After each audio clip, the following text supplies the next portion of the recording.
Hello there, amazing viewers and subscribers, and welcome to a brand new Doctor Who review for today. So this review, I'm going to be reviewing the most epic trilogy from modern Doctor Who, and it is Utopia, Sounds of the Drums, and Last of the Time Lords. Yes, we have a trilogy and the return of the ultimate foe of the Master.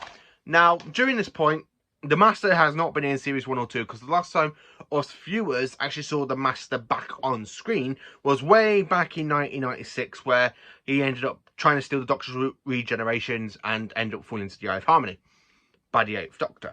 Now, people will probably remember that. I don't, because I was only born 11 days before the TV movie came out. I do remember watching the TV movie back in 1999 on VHS and in the early 2000s. So I knew much about the Master's last appearance, and then going from that, and then you dive into 2007, and you just see the return of the Master. How brilliant were you? I wish I could go and see everybody's reaction. Imagine if people were filming on YouTube back then going, oh my god, it's the Master, yeah? Imagine how that would look when you got people basically reviewing the old their episodes for the very first time airing on BBC One. I wish I was doing my YouTube channel back then. Yeah, I really wish I was. So I'm going to talk about each of the story, and then of course talk about the whole point of this and why I think this is a good trilogy. So talking about Utopia now. So Utopia, we bring back Captain Jack from the finale of Torchwood, where we just know Jack ended up disappearing when he heard the TARDIS meteorizing sound, and of course you do know when you saw Jack running for the running to the TARDIS, and the Doctor looks on the TARDIS scanner and he sees Jack running, and then he presses the demutation circuit, and Jack literally jumps onto the TARDIS for his old dear life. Well, one of them on the occasion. And then, of course, cutting into the actual episode, we go to this planet where we've got the future kind, a.k.a. humans, that are basically turned into man-eaters, and they go savage. And then, of course, you've got other humans inside this kind of like base sort of thing, where you've got a rocket so they can try and reach Utopia. We do meet Professor Yana, played by Derek Jacobi. Now, spoiler alert, if you haven't seen the episode, Derek Jacobi's character, a.k.a. Professor Yana, is in fact the Master. Yes, the Master has somehow been resurrected during the Time War. So, but to get into that, you do need to dive into Big Finish, because I really love the way how it was actually handled in Big Finish about the Master's epic return in Dark Eyes. So, yeah, you know, if you want to, go and check out Dark Eyes with Paul McGann, because it is just a brilliant series. And Dark Eyes 2 is the return of the Master, played by Alex McQueen. But where for viewers on the screen had to wait until 2007 to see the return of the Master. Now, I have to admit, I do love the callbacks when you got the Doctor and Captain Jack talking about Rose, and you do see Martha getting a little bit jealous there. Now, there's twice they talked about Rose in front of Martha. So there's one where you kind of got the Doctor, Martha, and Jack running, walking around, and they're kind of talking, and when Jack goes, oh, not if you're blonde. Oh, she was blonde. What a surprise. You two, we were at the end of the universe, and you're busy blogging. I really love the way how the 10th Doctor just snaps at them two with Jack and Martha, and the way he literally just snaps at them. And I'm like, yeah, that's the Doctor. That's so much like Hartnell's Doctor, because Hartnell's Doctor was really, really snappy and grudgety. So I do see a bit of the first Doctor, and he just snaps at them two like that, which I absolutely love the way how Tennant literally does do that. And I'm thinking to myself, that's literally just like Hartnell. Imagine Hartnell in this situation where you got them talking, and he goes, you listen, we are at the end of the universe, and you're busy blogging, my dear fellows. Yes. Yeah, I can just imagine Hartnell saying something like that. Now, when I get into this base, and the Doctor's there explaining about the TARDIS, and he's got a box, a big blue box. It's stuck out of that, and I really need it back. And then, when they are there trying to help these humans get to the planet Utopia before they mutate into the future kind, I absolutely love the way how you got the Doctor basically appreciating Professor Yana for his fantastic rocket design, make out of foods and other little bits and dabs, so they can try and escape to Utopia. There again, though, you do have a fob watch, as Martha picks out, because she remembers the Doctor putting his Time Lord consciousness in the fob watch back in Human Nature and Family of Blood, which is literally 2 stories ago from this one. I have to admit, I absolutely love that. When you kind of have Professor Yana talking about time travel and that, and then of course you just hear these voices, and I literally do hear, because I was watching recently and I was literally rewatching it, and I'm like, Anthony Ainley's laughter. I do hear a bit of Roger Delgado where he goes, "Destroy him and give your power to me." I can't recognise the other voice where he goes, "Listen to me, you human fool. Open that and summon your digestity." And then I really love that bit as well. And I love the way how Professor Yana opens the fob watch. Gone is the nice professor that we have known for most of this episode. And comes the most evil Time Lord in existence, the Master.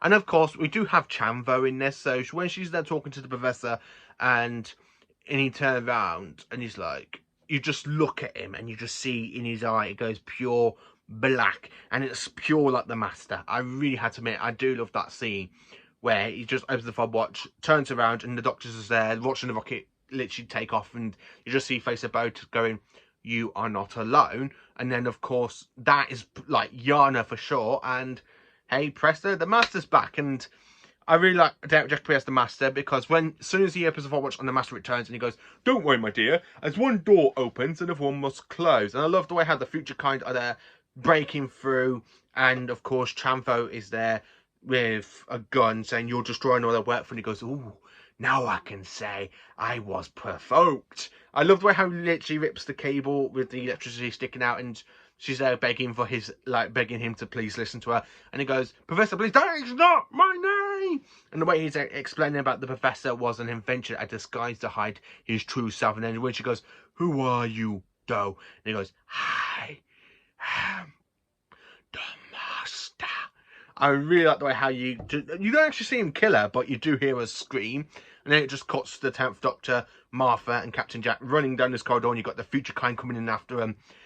And of course, you've got the Master literally picking up like this floppy card, and he goes, "Utopia."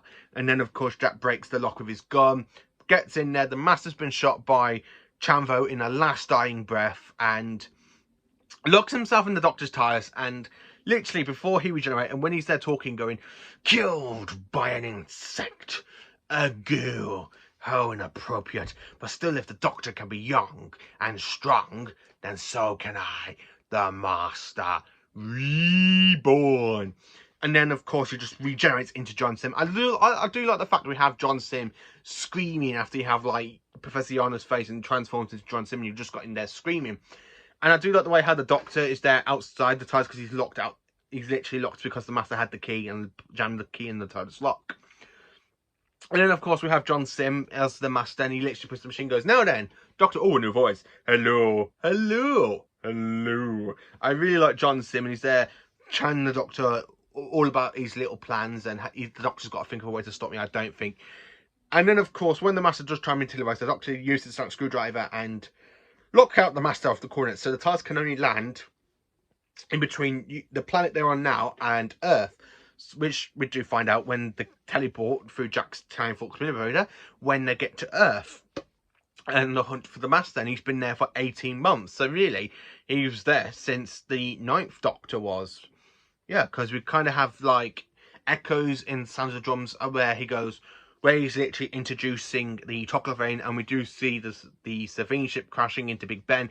We see the ghosts, and of course we see the Christmas star, and of course these aliens, a.k.a. the Toclafane. And when the Doctor's there and he's listening to the Toclafane, he goes, "The what?"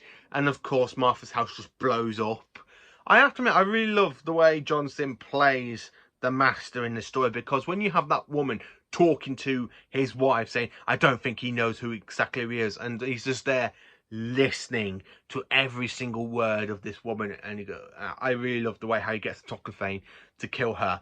And they literally run out the door, and she's there screaming, and then they open the door, and again you got her still screaming by being chopped into little pieces by the Toclafane. And I really do like John Sim's reaction when he goes like that. I absolutely love the way how he uses gas to suffocate everybody else in his parliament, because they knew the votes were going his way. So he literally know that they all ditched their former selves to work with the Master. And I do like the way how the Master just goes, "So this is your reward," and he puts on a gas mask and goes, "What's that, sir?"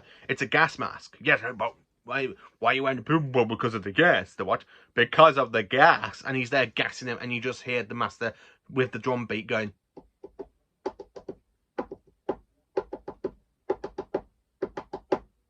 I really do like that bit. I love the ending bit as well, because when you got the Doctor, Martha and Donna, literally, the Doctor, Martha and Captain Jack basically use the time vortex to jump onto the Valiant, and they find the TARDIS, and the Master's actually turned it into a paradox, a living TARDIS, into a paradox to make his actual plan work for the Tocophanes to come in at 8:02 in the morning the next day. And then, of course, I love the way how you got the Doctor there telling him to stop it, and the Master goes, "We meet at last, Doctor." Oh, I love saying that. I really like when you kind of got Tennant kind of like snapping. It does remind me a bit of Hartnell and Colin Baker's Doctors rolled into one. I do see the Doctor's anger. I like the way how the Master turns the Doctor into an old man by using the sonic laser because of the Doctor's hand with the hand DNA, and he does turn the Doctor into a really old man. And then Martha does use Jack's teleport to teleport away, so the Doctor can tell her to use the countdown. And then, of course, we jump into the last episode, which is The Time Lords, where we kind of see the Doctor being the Master's prisoner for over a year. And to make a point to Martha, the Master literally turns him into a lot older. So we go from old Tennant into this kind of little baby alien Doctor-ish person.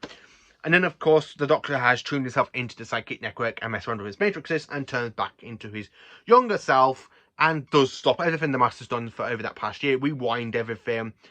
And then, of course, the Master gets shot by his own wife, Lucy Saxon. And there you go. The Master's dead. The Doctor burns his body, so we see. But the Master is, as you know, it still survives in his little ring that somebody picks up. And we don't know who that is until the finale for the 10th Doctor in the End of Time Part 1. And then, of course, we say goodbye to Martha in this episode. Jack goes off to basically do what Jack does, run Torchwood, after he does drop a massive hit that he's actually the face of Bo. Yeah, imagine it. John Barrowman becoming this big face in a jar. The face of Bo. So I really do like the way that is. And then, of course, the Doctor dematerializes the TARDIS. And then, of course, you get cut to that little scene with somebody picking up the Master's ring because of the events of Time Crash happening during that time period as well. And they were trying to keep Time Crash very, very secret, because Time Crash is where the 10th Doctor meets his 5th incarnation, played by Peter Davison. And then, of course, we cut to the end where he crashes into the Titanic. So that's a little bit of the stories. I have to admit, this trilogy is brilliant. Absolutely brilliant. I really love this trilogy. Everybody is just absolutely superb in their roles. I really like Freema Yingman. I have to admit, Freema Yingman is definitely one of my favourite modern Who companions. After, of course, Donna Noble. And I think she's probably my second favourite. I need to rethink how I think of my favourite companions from modern Who. I have to admit, I'm really looking forward to next month, because next month I'm actually going to meet Freema Yingman at Comic-Con. So I'm probably going to get her to sign the DVD of this trilogy, because it is my favourite episode with her in it. I really do like this whole trilogy. It's absolutely brilliant when you kind of got the return of the Master, the Doctor's most arch enemy. I do like some of the callbacks, as I said, in Utopia, where you kind of hear Anthony Ainley's laugh and Roger Goddard's voice, where he says, "Destroy him and give your power to me." I really can't recognise that voice where it goes, "To open me, you human fool. Open the light and summon your destiny." I have to admit, I really do love that voice. I just cannot think which Master that one is. But yeah, this trilogy, I'm going to have to say, it is whopping 10 out of 10 for rating. I love it. It's literally a 10 out of 10 for trilogy. This is one of the best 10th Doctor episodes, I can honestly say. Out of series 2 and 3, this is one of the best ones. I absolutely flat out really do love this episode. In the 10th Doctor era in general, this probably is my in the top 5. Yeah, definitely the top 5 of the 10th Doctor stories. And I really do enjoy this one. So let me know in the comments, what do you think of Utopia, Sounds of the Drums, and Last of the Tunnels, aka the Master Trilogy from Series 3. Thank you for watching. Please do like, subscribe, share, and join for more awesome Doctor Who content. And stay absolutely amazing, you amazing viewers and subscribers.